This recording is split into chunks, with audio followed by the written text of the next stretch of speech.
बिस्मिल्लाहिर्रहमानिर्रहीम अस्सलाम वालेकुम। दोस्तों, आज हम बात करेंगे एक ऐसी कौम के बारे में जो इंडिया में रहती है, जो अपने आप को अहिंसा यानी किसी को तकलीफ़ ना देने का पैगाम देने वाली कहती है। लेकिन जब हम इस मज़हब का इतिहास उठाते हैं तो अंदर से कुछ ऐसा निकलता है जो सुन के आप हैरान रह जाओगे। हाँ दोस्तों, आज बात होगी जैन मज़हब की, उसकी हकीकत की, उसकी गिरती हुई बुनियाद की, और हम इस्लाम के नूर में देखेंगे कि सच क्या है और झूठ क्या है। तो तैयार हो जाइए, क्योंकि आज की वीडियो शुरू से आखिर तक आपको सोचने पर मजबूर कर देगी। पहले थोड़ा समझ लेते हैं कि जैन मज़हब आखिर है क्या।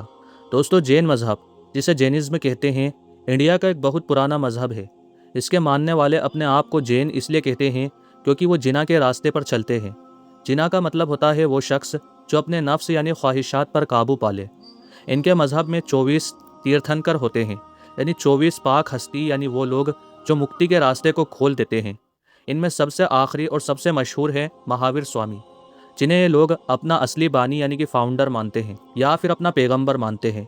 महावीर का असली नाम था वर्धमना, और ये 599 ईस्वी यानी आज से तकरीबन 2600 साल पहले पैदा हुए थे बिहार के शास्त्रीय खानदान में। जैन मज़हब के 3 असली उसूल हैं। पहला अहिंसा, यानी किसी को भी तकलीफ मत दो। दूसरा सत्य, यानी कि सच बोलो। और तीसरा अपरिग्रह, यानी ज़्यादा चीज़ें मत इकट्ठी करो। सुनने में बहुत अच्छी बातें लगती हैं, लेकिन असल ज़िंदगी में क्या होता है, यही असली सवाल है। चलिए आगे बढ़ते हैं। दोस्तों, जैन मज़हब की बुनियाद महावीर ने रखी, लेकिन इससे पहले भी एक और बड़ा नाम था, पार्श्वना था, जो 23वें तीर्थंकर थे और महावीर से तकरीबन 250 साल पहले गुजरे। महावीर ने 30 साल की उम्र में अपना घर, अपनी बीवी, अपनी बेटी, सब कुछ छोड़ दिया। 12 साल तक जंगलों में सख्त तपस्या, यानी कि इतनी मुश्किल इबादत की कि इंसान का जिस्म भी जवाब दे दे। वो करते रहे, नंगे बदन रहते, भूखे रहते, कीड़े मकोड़ों को खुद पर चलते रहने देते, धूप में घंटों खड़े रहते। 12 साल बाद उन्होंने कहा कि मुझे केवल ज्ञान मिल गया, यानी पूरी कायनात का इल्म। फिर वो महावीर यानी कि बड़ा बहादुर कहलाए और उन्होंने अपना मजहब फैलाना शुरू किया। अब यहाँ आता है पहला बड़ा इख्तिलाफ, यानी कि फ़र्क। महावीर के जाने के बाद उनके ही शागिर्दों, यानी कि उनके ही फॉलोअर्स, दो हिस्सों में बढ़ गए। पहला फ़िरका दिगंबर। ये लोग मानते हैं कि सच्चे साधु को बिल्कुल नंगे रहना चाहिए, एक भी कपड़ा नहीं। इनके मुताबिक कपड़ा पहनना मतलब दुनिया से लगाव होता है, दुनिया से अटैचमेंट है। दूसरा फ़िरका श्वेतंबर। ये लोग सफ़ेद कपड़े पहनते हैं। इनके मुताबिक कपड़े पहनना जायज़ है।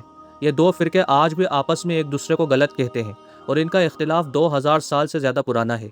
क्या कोई सच्ची तरफ से आया हुआ मजहब ऐसा हो सकता है? दोस्तों, यही सवाल उठाना ज़रूरी है। अब आते हैं उस हिस्से पर जो आज की वीडियो का असली हिस्सा है। पहली सच्चाई, नंगे साधुओं का मजहब। दिगंबर जैन साधुओं को मुनि कहते हैं। ये लोग साल भर बिल्कुल नंगे रहते हैं, चाहे गर्मी हो, सर्दी हो या फिर बारिश हो। ये लोग किसी कपड़े को हाथ नहीं लगाते, जब भी बाहर जाते हैं नंगे ही जाते हैं। अब एक आम मुसलमान सोचे, क्या ये पाकी है? इस्लाम में शतर यानी कि जिस्म ढाकना फ़र्ज़ है। मर्द के लिए नाफ से घुटने तक ढाकना फ़र्ज़ है, और ये लोग कहते हैं कि नंगे रहना मुक्ति का रास्ता है। दूसरी सच्चाई है खाने का अजीब कानून। जैन लोग प्याज, लहसुन, आलू, गाजर तक नहीं खाते, क्योंकि ये ज़मीन के अंदर उगते हैं। इनके मुताबिक ज़मीन के अंदर के पौधों में बहुत सारी जिंदगियाँ होती हैं, उन्हें उखाड़ने से वो मारी जाती हैं। लेकिन दोस्तों, ये लोग दरअसल ये नहीं जानते कि पौधा खुद भी एक जिंदा चीज़ है, तो फिर पेड़ से फल तोड़ना भी तो जानदार को नुकसान है। इस लॉजिक में इतना बड़ा तेजाब है कि अगर ध्यान से सोचे तो मजहब खुद ही डूब जाता है। इस्लाम में अल्लाह ताला ने साफ फरमाया, जो हलाल और पाक रिस्क है वो खाओ, और इन चीज़ों में प्याज, लहसुन, आलू सब शामिल है। तीसरी सच्चाई, जैन साधुओं को हाथ से खाना खाना होता है। जैन साधुओं के लिए कोई बर्तन रखना भी दुनिया से लगाव है, अटैचमेंट है। इसीलिए वो अपने हाथ को ही बर्तन की तरह इस्तेमाल करते हैं। जब किसी के घर जाते हैं तो वो अपनी हथेली में खाना लेते हैं और खा लेते हैं। चौथी सच्चाई, पानी को छानना ज़रूरी है। जैन लोग पानी को कपड़े से छान के पीते हैं, ताकि कोई भी छोटा सा मच्छर या कीड़ा मारा ना जाए। रात को पानी पीना मना है, क्योंकि अंधेरे में कोई कीड़ा पानी में पड़ सकता है। ये एक किस्म का वसवसा है और इस्लाम ने हमें वसवसे से मना फरमाया है। पांचवी सच्चाई, जैन धर्म में अल्लाह का कोई तसव्वुर नहीं है। ये सबसे बड़ी बात है। जैन मजहब में कोई क्रिएटर गॉड यानी कि कोई खालिक नहीं है। इनके मुताबिक कायनात खुद से चलती है, किसी ने इसे बनाया नहीं है। तीर्थंकर पूजे जाते हैं, लेकिन वो कुछ नहीं कर सकते। वो तो मुक्ति पा गए, अब वो इस दुनिया से दूर हैं। यानी दुआ करो, मन्नत मानो, लेकिन वो सुनेंगे नहीं, कुछ करेंगे नहीं। दोस्तों, इससे बड़ा दुख क्या होगा कि इंसान पूरी ज़िंदगी किसी ऐसी मूरत के आगे झुका जो खुद कुछ नहीं कर सकती। अल्लाह ताला ने कुरान में फरमाया, तुम्हारा रब कहता है मुझे पुकारो, मैं तुम्हारी दुआ सुनूंगा। क्या फ़र्क है? एक तरफ वो खुदा है जो सुनता है, जवाब देता है, दूसरी तरफ पत्थर की मूरत जो सुनती भी नहीं है।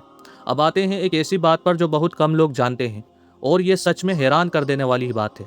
दीक्षा यानी जैन मजहब में साधु या साध्वी यानी कि मर्द या औरत बनना, जब कोई जैन अपनी जिंदगी मजहब को देता है तो इसे दीक्षा लेना कहते हैं। ये एक बहुत सख्त प्रोसेस है। आइए देखते हैं क्या होता है। दीक्षा से पहले यानी कि दीक्षा लेने वाला शख्स अपना पर्युषणा यानी कि एक बार की आखिरी दुनियादारी भोग लेता है।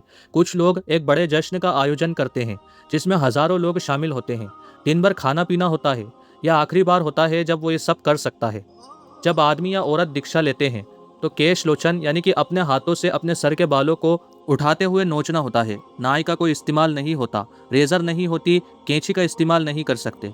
सिर्फ हाथ से एक एक बाल नोच कर निकालना होता है।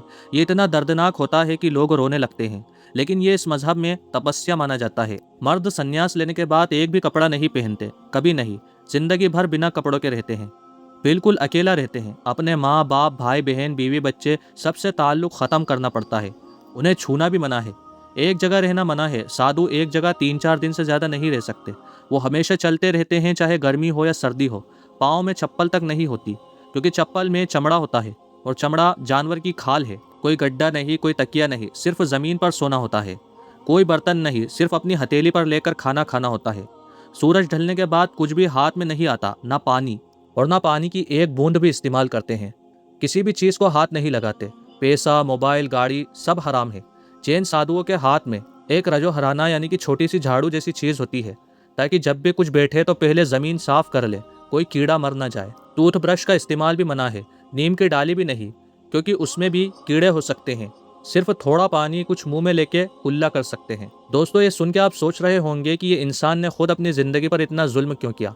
इसका जवाब ये है कि जैन मजहब में एक तसव्वुर है जिसे कर्मा कहते हैं, यानी पिछली जिंदगियों के गुनाह। उनका मानना है कि जितनी ज़्यादा तकलीफ सहो उतना ज़्यादा कर्मा साफ होगा और आखिर में मोक्ष यानी कि मुक्ति मिल जाएगी, जिसमें तेरी रूह हमेशा के लिए सुकून में चली जाएगी। लेकिन दोस्तों, ये सब इंसान की खुद की मेहनत है। कोई खुदा नहीं जो माफ़ी दे, कोई रहीम नहीं जो गुनाह माफ़ करे, कोई गफूर नहीं जो दिल बदल दे।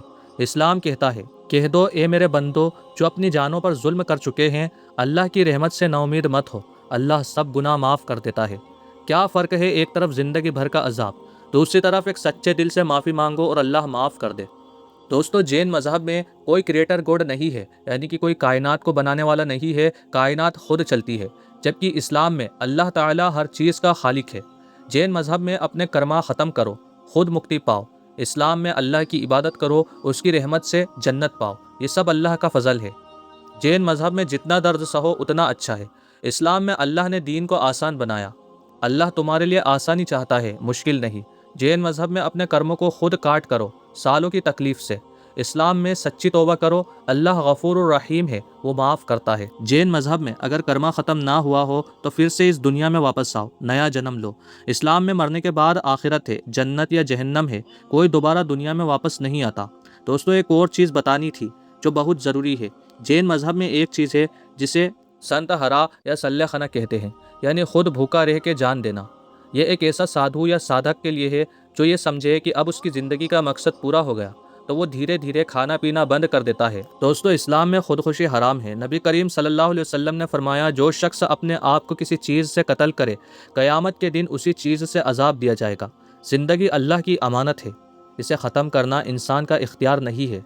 दोस्तों, हमने आज जैन मज़हब का इतिहास देखा, उसकी खूबियाँ भी, उसकी कमियाँ भी। सच ये है कि जैन मज़हब के लोगों ने बहुत कुछ सोचने की कोशिश की। उन्होंने अहिंसा यानी हार्म ना करना, सच बोलना और सादा रहना सीखने की कोशिश की। ये चीज़ें अपनी जगह काबिल इज़्ज़त है, लेकिन जब कोई खालिक ना हो, जब कोई सुनने वाला खुदा ना हो, जब माफ़ी का कोई दरवाज़ा ना हो, तो इंसान अकेला रह जाता है और अकेला इंसान भटक जाता है। इस्लाम ने दुनिया को एक रब दिया जो सुनता है, जो देखता है, जो माफ़ करता है, जो प्यार करता है। नबी करीम सल्लल्लाहु अलैहि वसल्लम ने फरमाया, अल्लाह अपने बंदों से ज़्यादा प्यार करता है जितना एक माँ अपने बच्चे से करती है। यह है इस्लाम का पैगाम, रहमत का पैगाम, और यही पैगाम पूरी इंसानियत के लिए है। दोस्तों, अगर आज की वीडियो में कुछ नया जानने को मिला हो, कुछ नया सोचने पर मजबूर किया हो, तो लाइक करें, शेयर करें और चैनल को सब्सक्राइब ज़रूर करें। और कमेंट में बताएं आप कौन से मज़हब के बारे में आगे जानना चाहते हैं। अल्लाह तबारक व तआला आपका और हमारा हामी और मददगार हो। आमीन।